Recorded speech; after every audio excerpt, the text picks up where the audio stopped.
de parte del colegio, esperemos que disfrutéis de este acto.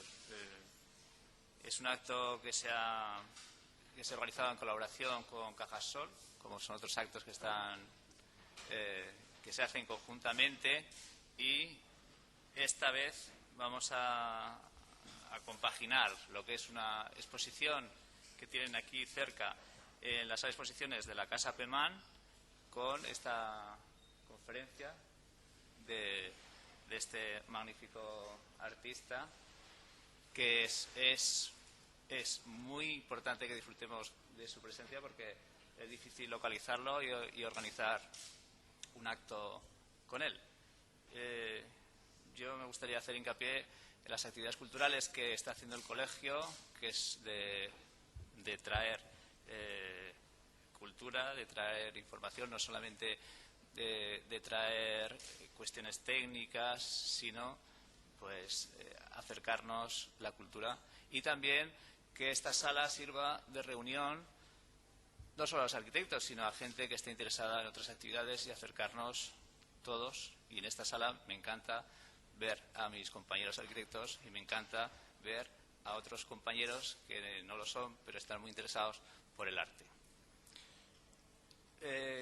Dioniso González Romero, yo creo que lo conoceréis todos, o si no, su trayectoria la sabréis, porque es un artista de nivel internacional, y él es asturiano, vino a estudiar a Sevilla, y en Sevilla un poco se quedó, y es donde estudió Bellas Artes, y de alguna manera, cuando su valía empieza a demostrarse, pues hace un poco un recorrido con becas en el extranjero, visita países, está de aquí para allá para coger toda esa información necesaria para el acto creativo, y aquí ha venido enriquecido y ha vuelto a la ciudad de Andalucía, a Sevilla, aunque está también muy ligado con Cádiz. Dentro de su obra, tiene mucha obra, pero en este caso podemos disfrutar también de la relación que se ha encontrado entre la arquitectura y la imagen, la fotografía. Bien. Supongo que quizás en algún suplemento de algún periódico nacional habréis visto alguna de sus fotografías. Tanto El País como El Mundo o el ABC ha presentado imágenes y fotografías de las que él realiza. Y bueno, yo creo que el tema concreto de su debate lo va a describir él, el tema de las favelas, el urbanismo, el reciclaje y todo lo demás. Él es el brillante y podrá explicarnos a todos. Venga, muchas gracias.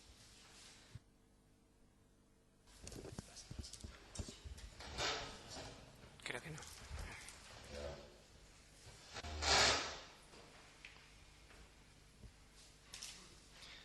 Bueno, buenas noches a todos. En primer lugar, dar las gracias a Cajasol y al Colegio Oficial de Arquitectos por hacer posible esta especie de cooperación entre ambos y darme la posibilidad de introducirme en un medio que me produce mucho respeto, que es el arquitectónico, y que por derivas artísticas en los últimos años se ha hecho realmente frecuente e importante en mi obra, ¿no? En primer lugar también querría dar las gracias tanto a Francisco del Río, tanto como a Tomás Carranza, por el entusiasmo que han puesto siempre en mi obra y por darme la posibilidad de exponer en esta ciudad, a la que le tengo un especial cariño, y además tener la posibilidad también de hacer esta especie de intercambio, de charla, acompañado de una muestra que en cierto modo explicará mejor que yo seguramente la obra, ¿no? En principio, Tomás me dijo que hablase o que pudiese explicar un poco, en términos de mi obra, qué derivas o hacia dónde iba la arquitectura con la periferia. Y yo me puse a pensar y me preguntaba cuándo comenzó la arquitectura realmente a hacerse presente en mi trabajo. Y pienso que a finales de los años 90, inicios del 2000, comencé a trabajar en una obra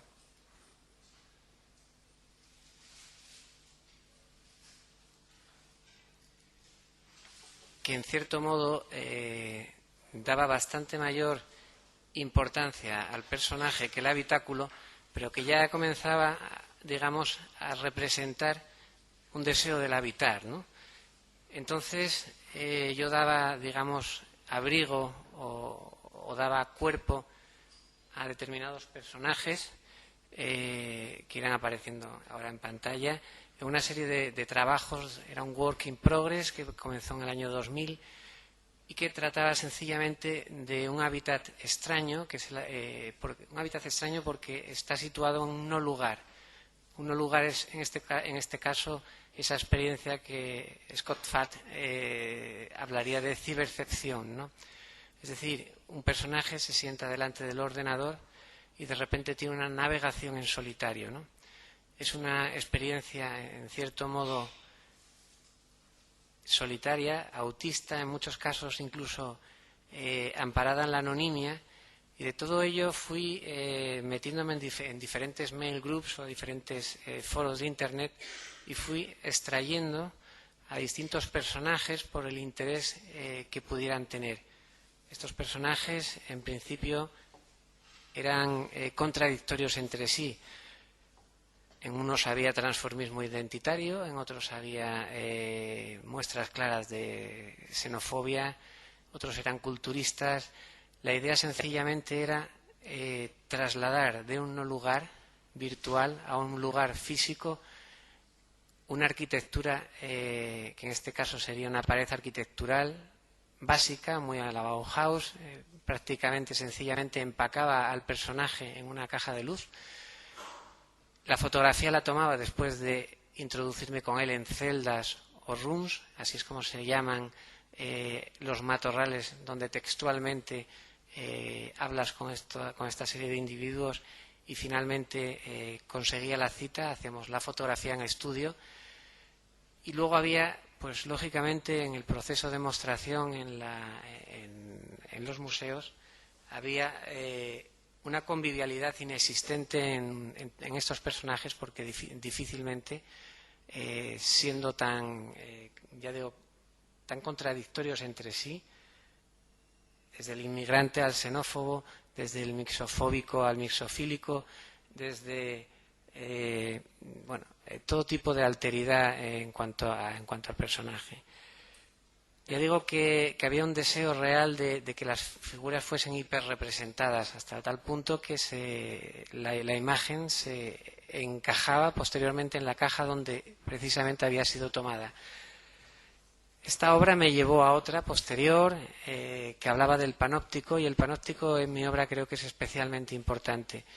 No voy a definir el panóptico porque todos sabemos lo que es, pero sí quizás sería interesante recordar que el panóptico, tal como lo concibió Jeremías Bentham en el siglo XVIII, era una especie de edificio circular con una torre vigía en el centro.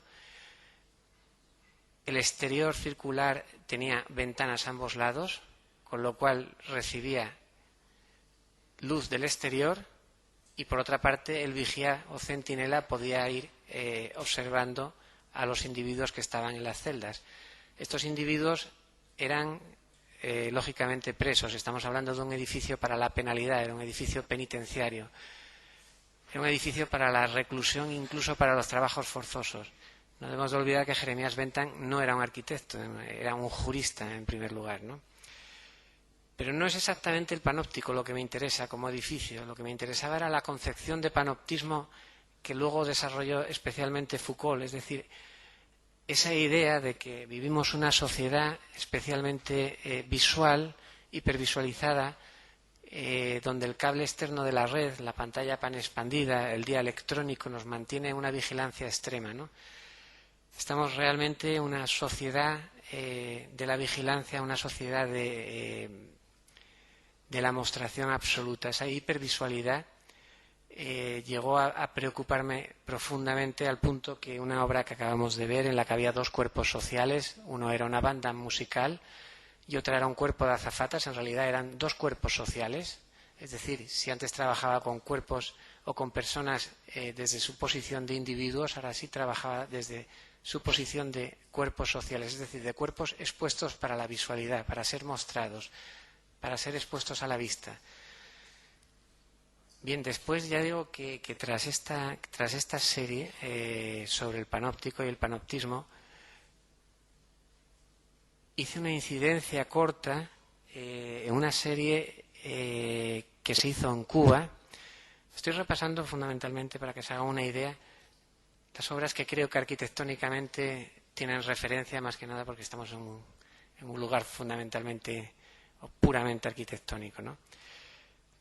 Y no lo he hecho nunca con un índice o con una intención de intrusismo disciplinar. Creo que me ha llevado el hecho de proyectar arquitectónicamente desde un plano virtual, porque físico no podría. No ha sido tanto con una intención, ya digo, de intrusismo disciplinar, tanto como de compromiso social, ¿no? Entonces, cuando llegué a la ciudad de La Habana, quedé sencillamente fascinado, como cualquier otro espectador, ante un hecho que me pareció rotundamente paradójico. Es decir, toda la estructura arquitectónica, todos los bienes inmuebles, todos los inmuebles, que son hasta 1113 en restauración, actúan ante el espectador no ya como una especie de subespecie, valga la redundancia, de la arquitectura de la extenuación, o de la arquitectura de un imperialismo o de un colonialismo ya pasado, sino que en cierto modo funcionan como escaparates. A mí la sensación que tuve en La Habana es que estaba ante la idea más occidental de mostración arquitectónica. Todo era una palpación clara de fachadas. Y cuando hablas de fachadas, lógicamente piensas un poco en términos de Gastón Bachelard, cuando habla de que tenemos una hipertrofia de habitar todos los espacios huecos del mundo, pero que también, a su vez, hay una necesidad, para salvarnos de esta hipervisualidad, de exagerar lo exagerado como único caudal para contrarrestar esta especie de superfluencia imaginal o imagística. Yo pensé que la serie se llama Situaciones. Yo pensé en situaciones precisamente que se pudieran acceder in situ, y todas tienen un aire más paródico, más irónico, y cuya intención no era sino esta, es decir, exagerar el escaparatismo. Un escaparatismo que anula cualquier tipo de planteamiento psicológico o de cualquier planteamiento político. En cierto modo, las fachadas todavía nos muestran monumentalmente una ciudad emotiva y por otra parte contundente, pero por otra parte esconde muchas problemáticas que viven desde una socialización masificada detrás de esas fachadas, ¿no? Palacios cuyas fachadas estaban ya, insisto en el término fachada porque prácticamente esa era la sensación, era una especie de punta de iceberg en la que sencillamente obteníamos una imagen de lo más previsible. Y ya digo que la idea fundamental fue la de trasladar esa fruición escaparatista y hacer ver cómo una visión integrista de lo publicitario, del escaparatismo, en un país aparentemente socialista, prácticamente uno de las pocas islas comunistas que todavía quedan en el planeta, mantenía visos de fruición arquitectónica desde la pura mostración propagandística. Hubo dos circunstancias que mitigaron este proyecto. Quizá la ostentación visual, la ostentación escrita y textual en torno a Cuba terminan por hacer que la propia Cuba sea algo tan manoseado, tan extraordinariamente, por una parte, familiar, pero por otra parte alejado, toda esa fruición de intereses, toda esa necesidad de saber qué va a ser de Cuba en cuanto Fidel desaparezca, me pareció que era un momento delicado, que quizá debería de volver más adelante. Otra razón ya de índice más morfológico es que un laboratorio perdió todos los archivos, todas las transparencias y diapositivas, y digamos que es un proyecto que dejé relativamente aplazado. Pero bueno, si más o menos hacemos un repaso a todo lo que he dicho hasta el momento, creo que no sería difícil entender que cuando hice mi primer viaje a Brasil me encontrase con una sociedad del miedo, con una sociedad de la vigilancia, en la que digamos que por una parte nos encontrábamos con lo que Flisti denomina interdictory space, es decir, espacios vetados, es decir, aquellos espacios residenciales en donde digamos que se puede hacer una vida total, en la que tenemos cámaras de vigilancia, guardias jurados, todo tipo de extrema vigilancia ante una circunstancia, digamos, endémica o pandémica de este siglo, que es el miedo, ¿no? Si analizamos el miedo, y creo que es importante para la comprensión de la obra de las favelas, que viene más adelante, si analizamos el miedo, es paradójico que una de las sociedades más seguras, en la que la edad media de los individuos alcanza los 80 años, o se acerca a los 80 años, no tenemos que irnos muy atrás para tener en cuenta que no hace sino 40 años la edad media rondaba los 30 años, es decir, o 35 años, lo que puede tener países como el Congo actualmente. Bueno, pues ya digo que es paradójico que exista tanta sensación de inseguridad en las sociedades más seguras. Si nos vamos a la etapa premoderna, bueno, había un control masivo de instituciones. Si nos vamos a lo que Bogman denomina modernidad sólida, entendemos que la gente no sentía miedo o sentía menos miedo porque vivía colectivamente desde un amplio espectro de solidaridad. Pero cuando nos encontramos en lo que llamamos la modernidad líquida, lo que otros podrían llamar la posmodernidad, la ultramodernidad o todos los prefijos y sufijos que les han querido dar, cuando nos encontramos en la modernidad líquida, nos damos cuenta que hemos acentuado procesos como la individualización, una especie de autogestión personal, y en el momento en que trabajamos como individuos nos sentimos especialmente más temerosos. Sigmund Freud decía que el miedo el hombre lo recibe por tres circunstancias fundamentales. Una es por la supremacía de la naturaleza, otra es por la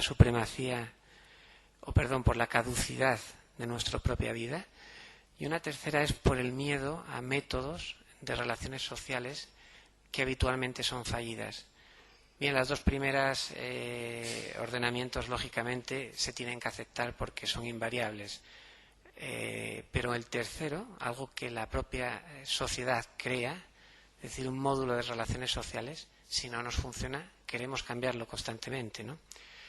Y en esa especie de modulación de las relaciones sociales encontramos muchas de las plagas,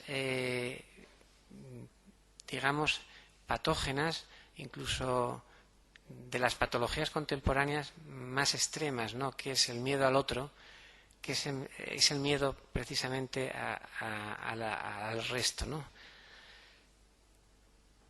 El otro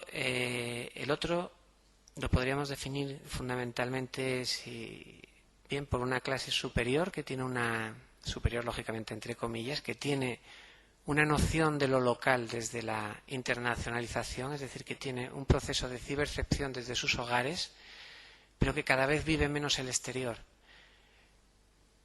Es decir, partimos de personas que viven en condominios o residencias cerradas con todos los métodos o medios de seguridad, y que en ese confinamiento, en esa especie de ermita o de santuario de la seguridad en medio de una ciudad en la que no habitan, van confinando y excluyendo al resto. Y ese resto es precisamente el que no tiene medios económicos, es el otro, es el inmigrante, es el indigente, es el delincuente. Y lo curioso es que en esta sociedad el indigente y el delincuente son tratados prácticamente de la misma forma, al punto que si antes un indigente o una persona en paro tenía cierta sensación de fractura o de falla perentoria, ahora parece que es un destino irrevocable, como el de los propios delincuentes. Los queremos apartar de nuestra sociedad, los queremos hacer invisibles y que digamos, pugnen por sus pecados por los tiempos de los tiempos, ¿no? En este destino irrevocable es donde se está creando una de las mayores fracturas de nuestra sociedad. Si queremos entender que en medio de estos interdictory space, es decir, en medio de estos espacios vetados, en medio de estos barrios cercados,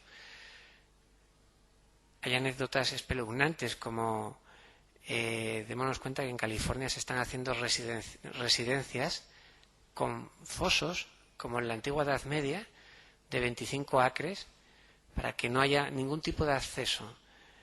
Esta especie de paranoia de la seguridad, esta especie de búsqueda extrema de la estética de la seguridad, que Teresa Caldeira precisamente la esclarece como una de las patologías claras de la conurbación de Sao Paulo en Brasil, es decir, es una ciudad de murallas, es una ciudad de condominios, y esos condominios van excluyendo a determinados elementos que podríamos denominar disgénicos, improductivos, es decir, todo aquel personaje que queremos hacer sencillamente invisible. En esta invisibilidad no nos damos cuenta que hay, digamos, proyectos urbanísticos en cierto modo totalitarios. Hay un ingeniero llamado Jacques Fresco que quiere hacer una especie de ciudad inteligente en Venus, en Florida, y cuyas propuestas son hacer unas estructuras formadas por materiales inteligentes, por nanocubos, que se autogestionen a sí mismas. En esta especie de, digamos, de desodorización total de los ambientes, de asepsia, de higienismo, de totalitarismo en realidad policial, pesquisidor o coactivo o correctivo,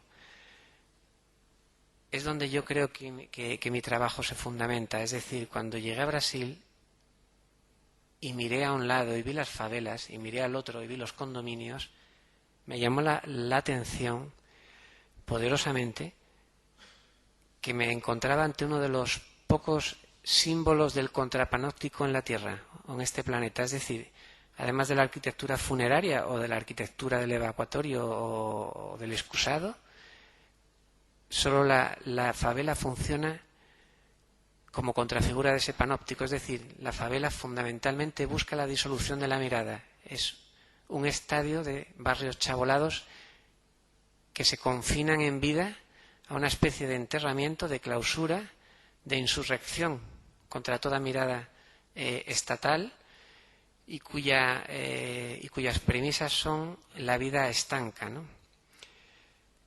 Bueno, lógicamente, viniendo de trabajar sobre el panóptico, esta figura del contrapanóptico me llamó poderosísimamente la atención, ya digo. Pero creo que si realmente me vinculé al proyecto de una forma seria, ya después de una segunda visita a Brasil, fue por la visualización de un proyecto, en este caso era el proyecto Singapura, un proyecto aprobado por las Naciones Unidas en Dubái, defendido por la UNESCO y promovido por la Municipalidad de Sao Paulo, es decir, con ayudas monetarias internacionales, con ayudas del Banco Interamericano de Desarrollo, y que en cierto modo parecía una, digamos, salvífica proyección arquitectónica, en cierto modo parecía incluso mesiánica. Se querían hacer por fin una reabsorción del terreno favelado, los barrios chabolistas se demolerían y en su lugar se realojaría a esos individuos en casas en altura. Lógicamente, esto pretendía generar una evitación de las fosas sépticas, una intención de uso y mantenimiento de la energía, lógicamente de la red de alcantarillado, red viarias, pero finalmente, como este proyecto no se discutió entre arquitectos, o no hubo un proyecto de arquitectura serio, como realmente no hubo un proyecto de arquitectura comprometido con lo social y como realmente no se llevó a los moradores a expresar sus necesidades, finalmente nos encontramos con casas operarias, casas muy cercanas a las que puedan ser de protección civil de nuestra más directa posguerra, y cuyas manifestaciones actuales, después de 3.104 intervenciones en la ciudad, eran una especie de ínsulas o de islas en medio de la favela, deterioradas, que no habían asimilado a las personas que pretendían acoger, y todo por lo que Paola Berenstein-Jacks, una arquitecta y urbanista brasileña, define por una probable incapacidad para entender que la favela, que los barrios chabolistas tienen características propias, incluso, y aunque parezca esto digamos una barbaridad, recuerdo que se me invitó el año pasado Peter Weibel, Branko Milanovic del Banco Mundial a Graz, precisamente en Austria, a exponer las virtudes que tienen los barrios populistas, es decir, las virtudes que tiene la ciudad informal. Estamos, digamos, obsesionados con un modelo único arquitectónico y no nos damos cuenta que en medio de los barrios populistas hay unas necesidades lógicamente diferenciadas. Una de ellas es que cuando hablamos de arquitectura hablamos de un orden fundamentalmente habitacional, digamos, perennal o con intención de mantenimiento. Cuando hablamos de chabola o de favela, hablamos fundamentalmente de abrigo. Estamos hablando de una arquitectura por fases, de una arquitectura en constante movimiento. Estamos hablando de una arquitectura que basa o se nutre del excedente, de la guarnición de la sociedad ultraliberalista. Estamos hablando de una arquitectura hecha por moradores, por sus propios moradores, es decir, por no arquitectos. Entonces podríamos estar hablando de una no arquitectura. En esa especie de zona cero, en esa especie de no arquitectura, es donde nos debíamos de situar para prever que estas manifestaciones terminen imposibilitando algo que parece de una absoluta convivialidad. Estamos ante una sociedad, estamos ante un planeta en el que 1.000 millones de personas viven en chabolas actualmente, pero se espera que en menos de década y media esta cifra se duplique. Cuando lleguemos dentro de 12 o 15 años a 2.000 millones de habitantes, quizás la invisibilidad del resto no sea tan invisible. Quizá nos demos cuenta de que estamos más próximos de lo que queríamos darnos cuenta. Quizá debiéramos también de conectar lo que Manstein, otra arquitecta y urbanista brasileña, manifiesta como la posibilidad de entender que la favela, que la chabola, se manifiesta por una necesidad espaciotemporal muy diferente a nuestras necesidades habitacionales. En esa especie de lectura espaciotemporal debemos de comprender que en la ciudad informal se dan circunstancias lo suficientemente atractivas como para ser dignas de estudio. Una de ellas es que hay una indiferenciación clara de lo público y lo privado, que hay una gran solidaridad entre moradores, que hay una cercanía vecinal, que hay una construcción, un hábito constructivo modulable y constantemente y en perpetua renovación, que en medio de ese caos aparente del fragmento de la arquitectura del retal o de la retajadura, o de la suprafusión del material heteróclito, y no planeado como la ciudad formal, en la que todo está planificado, encontramos circunstancias tan extrañas como el laberinto. Y cuando hablamos del laberinto y nos remitimos al laberinto de Knossos, también habría que pensar que el laberinto de Knossos era un laberinto con plano, era un laberinto del que se podía, el arquitecto Dédalo tenía la clave para salir. De una favela difícilmente podemos salir si no se conoce. Es decir, si no nos lleva a un favelado o si no vemos un mapa. Pero es que precisamente este es el problema de las favelas, que carecen de mapa. Y carecen de mapa porque en principio no hay un mapa de inclusión, hay un mapa claro de exclusión.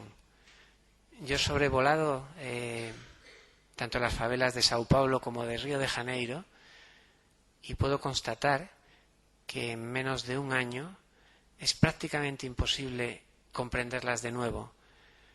Allí donde se hace una demolición, 200 metros más adelante vuelven por la noche a intervenir otros favelados y otras actitudes de iniciación de la favela. Es difícil saber si esto tiene solución, pero hay ejemplos esperanzadores. Hay un ejemplo como el programa Vivir al Riesgo, que ha ido limitando los riesgos de las favelas que están en laderas o lomos para evitar corrimientos de tierra o deslizamientos, pero fundamentalmente, si cabe, el mayor éxito hasta la fecha es un programa que se llama Programa Bairro y cuya lógica estructural es esta, es decir, hacer de la favela un barrio formal en la ciudad, que lógicamente no ha sido conseguido de momento, pero que está en vías de muchísimas conexiones e interrelaciones con la propia totalidad de la ciudad, y cuya base fundamentalmente ha sido precisamente la inclusión, no ya de la dislocación, es decir, de demoler y trasladar a los individuos a zonas periféricas, con lo cual les alejan de sus zonas habituales de trabajo y les hacen no solamente perder la voluntad de vivir, sino que les hacen perder la voluntad de trabajar al desplazarlos a los distritos lógicamente más pobres de la ciudad, ¿no? Que habitualmente, por ejemplo, en Sao Paulo caen en el sur. Bueno, Favela Bairro ha integrado ya a 500.000 de personas. Esta no es una cifra para tomarse en broma, es una cifra realmente esperanzadora. Más si tenemos en cuenta que una ciudad como Río de Janeiro, de 6 millones de habitantes, lo que es el Estado, 3 millones de habitantes se encuentran en situaciones precarias de vivienda y al menos 2 de ellos viven en favelas. 2 millones de habitantes en una ciudad de 6 es prácticamente una guerra civil, es una ciudad subdividida, es una ciudad partida. Hay un libro de Denis Ventura que precisamente se titula así, La ciudad dividida. Hablábamos antes precisamente de la sensación del miedo, ¿no? El miedo en Brasil es palpable. La ciudad de Sao Paulo, por poner un ejemplo, es una ciudad en la que los altos dirigentes, y no tan altos, sencillamente empresarios, dada la desigualdad entre las clases bajas y las clases altas, viajan en helicóptero para evitar los secuestros express, etcétera. Es decir, es la ciudad junto con Nueva York del mundo con mayor tráfico aéreo. Esta es un claro ejemplo del miedo, ¿no? Pero el miedo, fundamentalmente, podríamos entenderlo todavía más si nos vamos a la tensión que hay en los condominios o zonas residenciales apartadas de todo interés por el resto de las circunstancias locales. Se dicen que las ciudades, y no les falta razón, son el vertedero de los problemas mundiales y cuyas políticas, desgraciadamente, se tienen que hacer locales. En Sao Paulo nos encontramos con que, en efecto, cada vez, de una forma más paranoica, un grueso importante de población vive al margen del resto de la ciudad. Y ese otro resto de la ciudad, y volvemos al concepto del resto, vive ajena también al otro. Pero lo curioso, lo paradójico, es que ese otro resto el excluido, el confinado, el favelado, su trabajo fundamentalmente se basa en la construcción civil y fundamentalmente en los ámbitos domésticos. Es decir, que durante toda la semana el favelado vive en residencias hechas para la vigilancia, es decir, hechas para confinarlo a él mismo. Es una paradoja y una contradicción. Y duermen en esas residencias de lujo para el fin de semana volver a sus favelas y hacer una vida totalmente diferente, ¿no?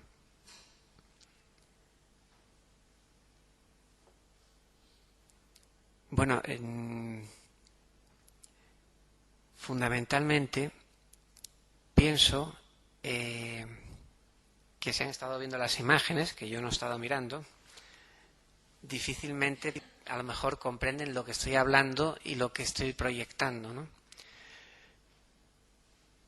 Y lo que estoy proyectando es una inquietud social, posiblemente mucho antes que una inquietud arquitectónica, ¿no?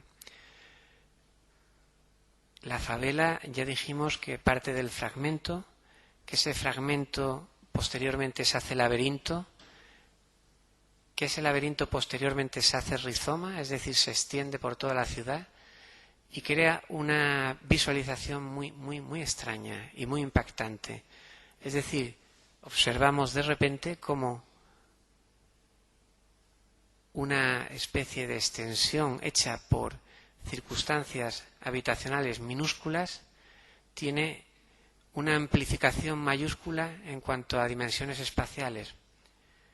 Muchas de mis obras, o la mayor parte de ellas, son panorámicas. Una visión panorámica de una favela es un imposible.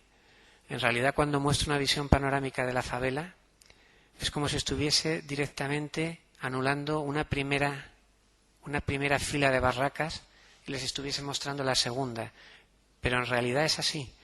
Es decir, cuando me introduzco en la favela, voy barraca a barraca, cantegril a cantegril, oloteo a oloteo, tirando foto a foto, hasta dejar exactamente cómo sería esa favela. Favela que, por otra parte, jamás se conocería si tuviéramos que tirar una foto panorámica, porque no existe la panorámica, porque estamos hablando de laberintos cuyos espacios viarios son prácticamente inexistentes. Es decir, que la proximidad de una favela a otra me harían imposible una toma fotográfica. Esta es la razón fundamentalmente por la que quise hacer fotos de gran formato, para mostrar la miniatura y a la vez formar el abigarramiento y la extensión o rizoma de lo que realmente es actualmente las ciudades brasileñas y como tantas otras. Estoy hablando de Johannesburgo, Ciudad del Cabo, Nairobi, las Villas Miseria en Argentina, en Buenos Aires, en Rosario, las barriadas de Recife, en fin. Quiero decir que estamos hablando de una problemática fundamentalmente brasileña, pero es una problemática fundamentalmente brasileña por la terminología, es decir, porque favela es un conjunto. La favela no es una barraca, la favela menciona o conceptúa el conjunto de todas las barracas. La favela precisamente viene de la terminología de un arbusto. Es curioso cómo se hace un parangón bastante simbólico entre lo que es el arbusto y la favela, en el sentido de, bueno, pues algunas favelas como Mangueira tienen nombre de arbusto, ¿no? Pero al margen de ese tipo de coincidencias, muchos de los sociólogos apuntan a que la forma de extenderse de las favelas tiene mucho que ver con la del arbusto. Cogen zonas baldías, crean un primer matojo y posteriormente van haciendo una hilera y una extensión prácticamente de forma tremendamente productiva.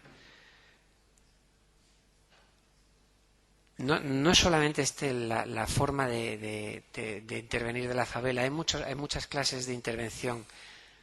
Actualmente las favelas en medio de las ciudades se entroncan dentro de lo que se llaman cavernas urbanas, es decir, los viaductos, los puentes, los túneles.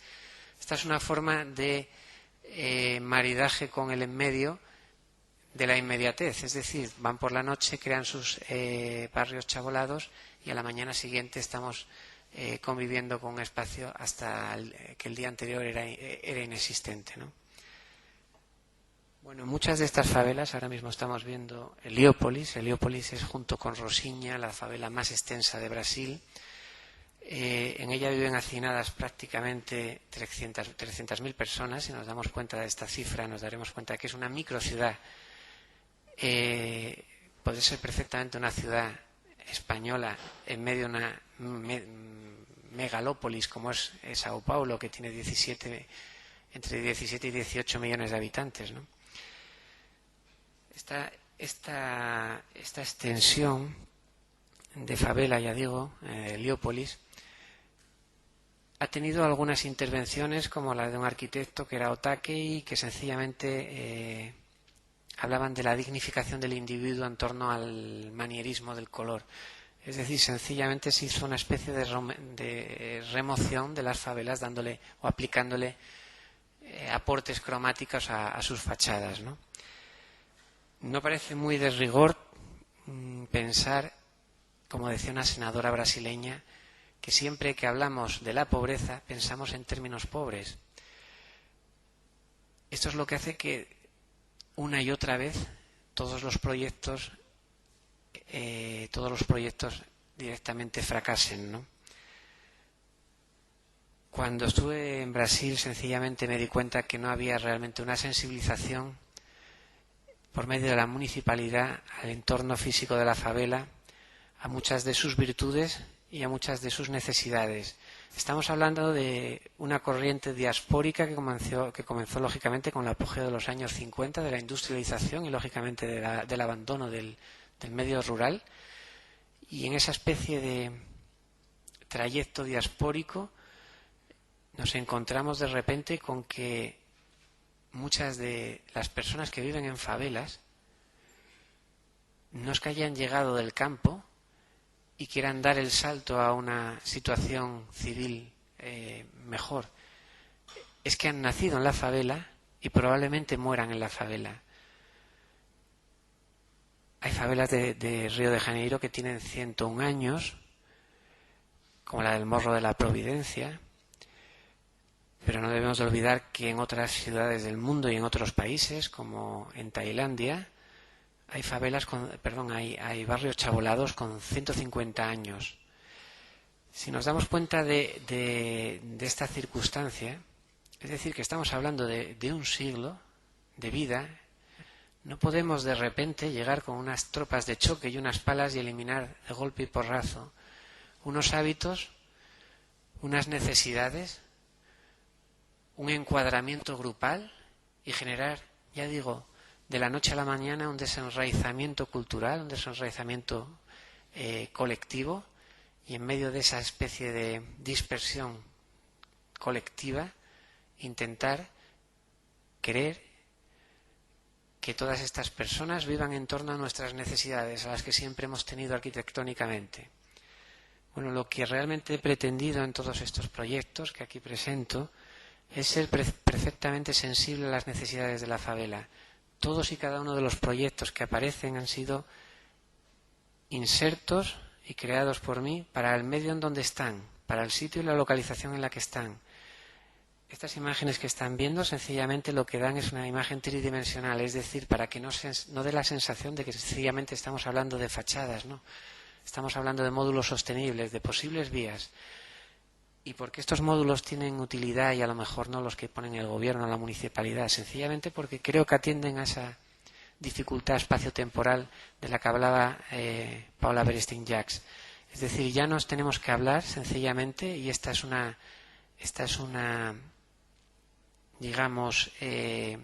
concepto que lanzan los arquitectos. Les dice, ya no tenemos que pensar en la demolición, ya el espacio de la favela se va a regularizar. Es decir, que ya no tenemos que pensar ni siquiera en que va a haber urbanización, la va a haber. Lo que tenemos que pensar es cómo se va a urbanizar. Y una tras otra, esto desde los años 70 ha sido extraña y curiosamente un fracaso tras otro. Ya digo que exceptuando Favela Bairro y últimamente en Sao Paulo una favela, la favela do Gato, en las extensiones del río Tamanduatei, que es uno de los ríos más grandes que desemboca en el Paraná y que en su base, donde directamente se vincula con el río Tieté, un lodazal, un río oscuro y negro, cuya saneamiento se espera que sea para dentro de 40 años. Ya digo, en esa especie de barrizal, en esa especie de deslizamiento lento y evacuatorio y excrementicio que supone un río, ahí durante 30 años hubo una favela que era la favela do Gato. En los distintos viajes a Brasil pude ir viendo los cambios hasta que finalmente un año me la encontré desactivada, que es como se conceptúa en Brasil a la demolición de las favelas. Esta favela desactivada mostraba, en la que pude penetrar, mostraba claros indicios de una vida de fugas, de miedo, etcétera, ¿no?